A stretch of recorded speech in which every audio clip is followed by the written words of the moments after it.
കാലവർഷം ശക്തമായതോടെ തീരദേശ മേഖല കടലാക്രമണ ഭീഷണിയിൽ. കാസർകോട്ട് കുമ്പള, അരീക്കാടി, കസബ, ബേക്കൽ, അജാനൂർ, തൈക്കടപ്പുറം തുടങ്ങിയ പ്രദേശങ്ങളെല്ലാം കനത്ത കടലാക്രമണ ഭീഷണിയിലാണ്.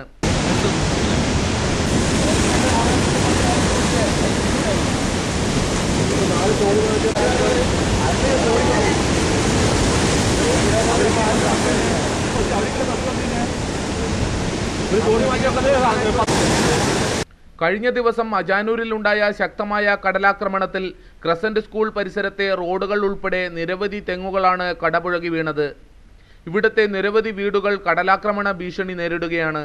കടലാക്രമണ ഭീഷണി നേരിടുന്ന അജാനൂർ കടപ്പുറത്ത് റവന്യൂ ഉദ്യോഗസ്ഥരും ജനപ്രതിനിധികളും സന്ദർശിച്ചു. നഗരസഭാ chairperson Aseena Tajuddin, Hosdurg MLA E Chandrasekharan, DYSP Thampan തുടങ്ങിയവർ സന്ദർശിച്ചു.